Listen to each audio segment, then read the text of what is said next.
39 हम 38 आपके लिए होमवर्क छोड़ रहे हैं। आप 38 खुद सॉल्व करिए, क्योंकि जब तक आप सॉल्व नहीं करेंगे आपको क्वेश्चन नहीं आएगा। अगर नहीं आता है, इनके प्रॉब्लम होती है तो आप हमें कमेंट कर देंगे, हम क्वेश्चन उसको सॉल्व कर देंगे। कोई इशू नहीं है मुझे सॉल्व करने में। क्वेश्चन नंबर 39 में देखिए, दो पार्टनर्स हैं जिनका प्रॉफिट शेयरिंग रेशियो कितना है, 4:3 है। पार्टनर कौन है, एक्स और वाई। सबसे पहले बैलेंस शीट में देखिए बांटने वाली चीज़ क्या है।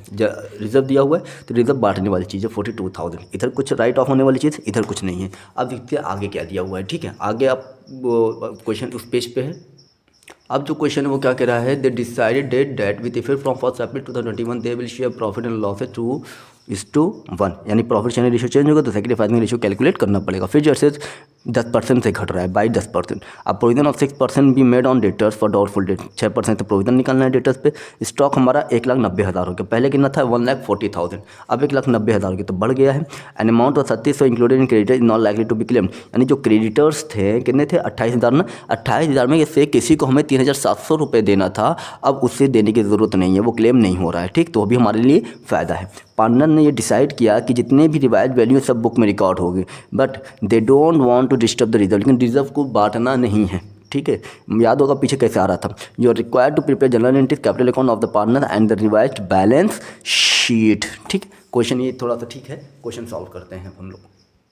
जनरल एंट्री पास करना है तो जनरल एंट्री पास करते हैं। सबसे पहले जनरल एंट्री में सबसे पहले क्या है, फिक्स्ड असेट दिया हुआ ना, कितना हो रहा है, घट रहा है। तो जब घटेगा तो रिवॉल्यूशन क्या होगा, डेबिट होगा।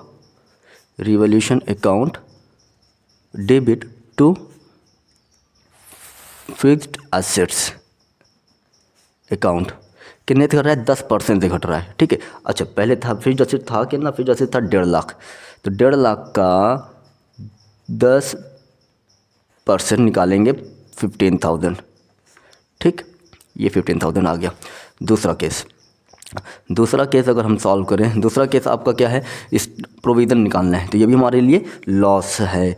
तो revaluation account debit to provision for doubtful debts account.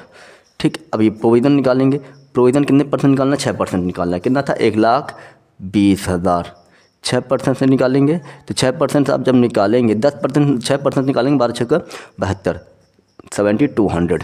ठीक, ये हो गया आपका तीसरा वाला। आप करते हैं तीसरा क्या है, एन अमाउंट 3,700, यानी देखिए क्रेडिटर्स जो थे वो क्रेडिटर्स टोटल हमें देना था क्रेडिटर्स को 28,000 रुपये। ठीक है, 28,000 में से एक क्रेडिटर था 3,700 का, बाकी अदर थे 4, तो मतलब 24,300, यानी दो क्रेडिटर्स थे। यानी जो 3,700 वाला था उसे हमें देने की ज़रूरत नहीं है, तो ये हमारे लिए क्या हो गया, प्रॉफिट हो गया। तो ये हमारे लिए जब प्रॉफिट होगा तो ये क्रेडिटर्स क्या हो जाएगा, क्रेडिटर्स अकाउंट डेबिट। ठीक है, 3,700 to revaluation account 3,700।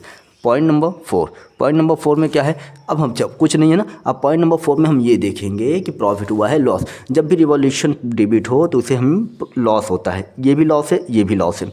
Revolution credit है, ये आपका क्या है, प्रॉफिट है। अब हमें ये निकालना है कि लॉस हुआ या प्रॉफिट, तो 15 7 22,000। ठीक है, 22,200, और कितने का नुकसान हुआ है, 3,700 का नुकसान हुआ है। तो 11 से क्या 8 1 18,500 का हमें क्या हो रहा है, सॉरी और भी कुछ इसमें दिया हुआ है। अच्छा, stock to be valued, stock तो मैंने देखा ही नहीं, स्टॉक तो मैंने भूल गया था मैं कहना। स्टॉक बी वैल्यूड एट 1,90,000, पहले स्टॉक कितना था 1,40,000, 1,90,000 हो गया, ये भी प्रॉफिट हो रहा है।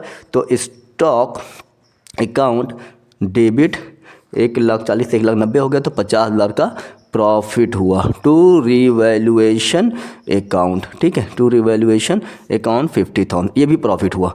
ठीक, अब जब ये प्रॉफिट हुआ है तो प्रॉफिट में से ये लॉस हुआ था तो इसको माइनस कर देंगे, ये आपका आ जाएगा कितना आ जाएगा, 1 4 में से 1 गया 3, 31,500। कितने का प्रॉफिट हुआ, 31,500। तो इसकी जनरल एंट्री जब हम पास करेंगे तो प्रॉफिट जब होता है तो रिवॉल्यूशन क्या होता है, डेबिट होता है, क्योंकि रिवॉल्यूशन के अकाउंट के डेबिट साइड ही प्रॉफिट आता है। 31,500 टू एक्स एंड वाई, 4:3 से बांटना है। 31,500 इंटू 4:3 से ना, तो 4/7, 31,000 3/7।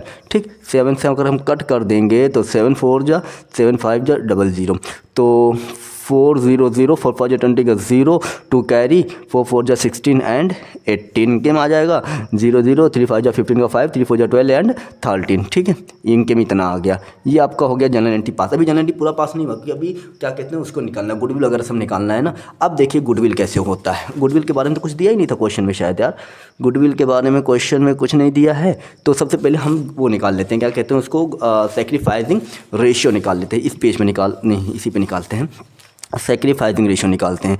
अब देखिए जो x और y का जो ओल्ड रेशियो था 4:3, फिर इनका जो न्यू रेशियो हो गया वो हो गया था 2:1 मेरे ख्याल से 2:1। अब हम न्यू सैक्रिफाइसिंग रेशियो को कैलकुलेट करते हैं। Sacrificing ratio is equal to X का निकालेंगे तो 4/7 - 2/3 इज इक्वल टू 21, 7 3 जा 3 4 जा 12, 7 2 जा 14। ठीक है, अब यहाँ पर क्या आ गया -2/21, ये अब अंदर आपका गेन कर रहा है। ठीक है, ये बंदा क्या कर रहा है, गेन कर रहा है। अब हम y का निकालते हैं, y का निकालेंगे 3/7, 1/3 इज इक्वल टू ये 21 हुआ, तो 7 3 या 3 3 जा 9, 3 7 जा 7। ये बंदा क्या कर रहा है, ये आपका सेक्रीफाइस कर रहा है। अब इसे क्वेश्चन में क्या लिखा है कि हमें डिस्टर्ब नहीं करना है रिजर्व को। ठीक है, जब डिस्टर्ब नहीं करना है तो रिजर्व को ही सेक्रीफाइसिंग रेशियो में किया जाएगा ट्रांसफ़र। अब देखिए रिजर्व कितना था, रिजर्व आपका था, ये हम लोगों ने पहले पढ़ लिया है, रिजर्व आपका पहले कितना था 42,000, ये 42,000 था। अब इसे डिस्टर्ब नहीं करना था, तो डिस्टर्ब नहीं करना है तो ये लोग को इसी को हम तो सेक्रीफाइसिंग रेशियो में ट्रांसफ़र कर देंगे। कौन सेक्रीफाइस कर रहा है, आपका वाई सेक्रीफाइस कर रहा है, तो वाई शेयर का निकाल लेंगे 42,000 इंटू 2/21 कटेंगे तो 2,000 आएगा। अब ये 4,000 आ गया। ठीक है, ये आपका जनरलिटी 6 है। जनरलिटी क्या है 6, तो कितना आएगा जनरलिटी, कौन गेन कर रहा है, x गेन कर रहा है और 2y ये क्या कर रहा है आपका, ये सेक्रीफाइस कर रहा है, तो 4,000 एंड 4,000। ठीक है, ये आपका आ गया क्लियर। अब हमें क्या बनाना है, कैपिटल अकाउंट प्रिपेयर करना है। अब देखिए पार्टनर कैपिटल अकाउंट का फॉर्मेट आपके सामने है। ठीक है, अब पार्टनर कैपिटल अकाउंट बनता कैसे है। अब सबसे पहले हमें देखना है कि इन लोगों ने कैपिटल कितना है, 2,40,000, 1,20,000, तो बाई बैलेंस BD 2,40,000, 1,20,000।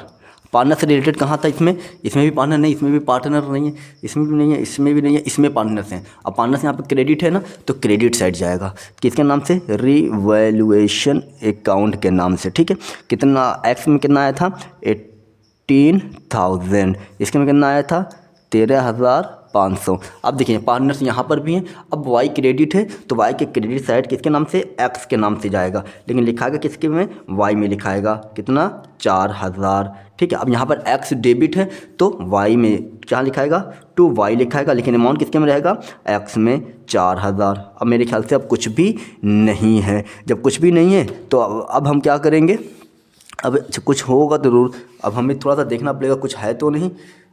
ठीक, अब कुछ भी नहीं है, इनको हम क्या कर देंगे, टोटल कर देंगे। टोटल आप करेंगे ये 2,58,000 आएगा। ये आपका आ जाएगा 5,00,437 और 213, ये 1 हो गया। ठीक है, यहाँ पर भी वही सेम रहेगा, ये मैं बार बार बता रहा हूँ, जो वहाँ पर और दोनों एक दूसरे के बिल्कुल बराबर रहेंगे। 2,58,000, ये आ गया 1,37,500। यहाँ पर टू बैलेंस CD या BD बताइए, टू बैलेंस CD, फिर 2,58,000 में से इसको माइनस कर देंगे तो 2,54,000, अब 1,37,500। यहाँ पे से ये 4,000 माइनस होगा तो 2,54,000 ही बचेगा। अब हमने क्या करना है, बैलेंस शीट को प्रिपेयर करना है। बैलेंस शीट को जब हम प्रिपेयर करेंगे हम ये देखेंगे, सबसे पहले यहाँ पर क्या था, कैश था, तो कैश को यहीं लिख देते हैं। ठीक है, फिर उसके बाद कैश यहाँ पर है, सन्ड्री डेटर्स। सन्ड्री डेटर्स हम एक लाइन छोड़ के लिख रहे हैं, देखो कैश में कुछ चेंजेस होंगे तो देख लेंगे हम। सन्ड्री डेटर्स, सन्ड्री डेटर्स क्या है, 1,20,000 नहीं, 1,20,000 नहीं होगा क्योंकि क्या हुआ था, प्रोविज़न था ना, प्रोविज़न कितना था, प्रोविज़न 7,200 से घट गया था, 7,000 घटाएंगे तो 13,000 हो जाएगा, तो 200 घटाएंगे 12,800, कितना हो गया था 12,800। ये देखना है आपको, ये तो मैं भूल गया था, 1,12,800 हो गया। फिर स्टॉक भी क्या हुआ था, स्टॉक 1,90,000 तक हो गया था, तो 1,90,000 90,000। ठीक है, फिर उसके बाद फिक्स्ड असेट्स। फिक्स्ड असेट क्या हुआ था, घटा था या बढ़ा था, बताइए क्या हुआ था। फिक्स्ड असेट 10% से घट गया था, यानी 10% घटा था। 1,50,000 में से 15,000 हटा देंगे तो 1,15,000। ठीक, 1,15,000 हो गया। ठीक है, यहाँ तक ये हो गया था। और क्या था, और आपका आएगा, आपका और क्या आएगा, 3 3 1 4 4 15 2 7 15 2 17 17 20 37। कुछ तो छूट रहा है, देखना पड़ेगा एक बार हम लोगों को।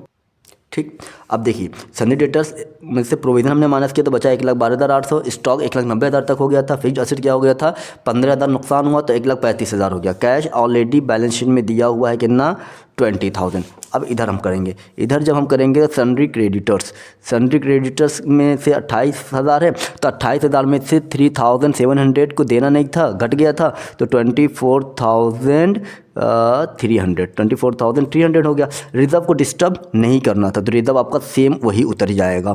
ठीक है, 42,000। ठीक, ये हो गया। अब हम क्या लिखेंगे, कैपिटल अकाउंट्स। ठीक है, कैपिटल अकाउंट्स एक्स और वाई का। एक्स का देखें यहाँ से पता चल जाएगा ना, एक्स का कितना हो गया है, 2,54,000 और 1,37,500। ठीक, अब 500,7,411 का 1 कैरी 1 53819, फिर उसके बाद 3।